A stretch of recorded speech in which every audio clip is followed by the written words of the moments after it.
Good morning. आज Sunday सकाଳେ सकाଳେ बाहरी पड़ती गाड़ी नहीं गाड़ी टे तेल पकेबी तो सांगे गोटे राउंड मारी आसबि। केट ना केट हजबैंड को बहुत मिस करतुली। छुआ मान को छाड़ी दे आसती दी झील मोर शुईते और रूपाली मो सांगरे थिला कहीं जने न बसले गाड़ी चलाइनी। आज कहीं के जानी हजबैंड को कथा बहुत मन पड़तला तो तांकरी विषय आज किसी कहवाई चाहिए। तो जिते बड़े मु गाड़ी चलाए तांकरी कथा भावे जो मते आज से एतिकी ही आजाद देइचंती तो सेथिपई मु बहुत मने मने भगवान को प्रार्थना करे जहाँ भी हो के जन्म किसी पुण्य करती एभली हजबैंड टे पाइची। कहीं कथाटी कहूँ तो शुणु।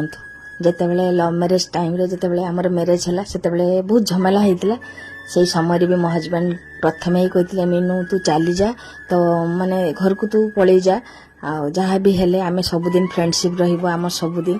यही कथाटा मते केट ना केटी बहुत हृदय स्पर्श करतिला कथाटा कहीं ना सी बहुत सचोट थिले आ मु मो जगार बेईमानी करी नाही बोली एटा गोटे स्थिर करती। मु जानी बापा माँ को कष्ट देली से तो मु कष्ट पाऊची सेटा ठीक ही किंतु केटी ना केटी भाभी जे एभली मनीषर हाथटी धरले निश्चित मु संसार करि तो सब दिगर सचोट कहीं आज पर्यंत से केबे कौन दिगर ही खराब है ना मो छुआ मान को देखभाल सांगरे मोर दायित्व नबा तो सेठी केठी ना केठी कहबी केवल जे लव मैरेज खराब होता है सेटा नुहे। बापा माँ मैंने भलरे बुझाबना करके मानि नहीं जिनसटा भल होता से से टाइम से जिनसटा थिलानी किंतु एबे गुटे कथा बेसी खुशी लगे मो बापा माँ कि मोर जेते रिलेटिव मोर भौणी भिणई समस्ते कहती जे सपन भलिया छुआ नाई किंतु सब बेले ठाकुर को मु डाके जेते दिन मु बंची ए आखि दीटा जेते दिन मोर चाहिए सब समस्ते भल पाऊन जे मीनू जहाँ को गोटे मनुष्यटी बाछी से मनुष्यटा मनुष्य परी तो एतिकी मोर दरकार थिला। बास आउ किछि कहबिनी भगवान को प्रार्थना करे से सब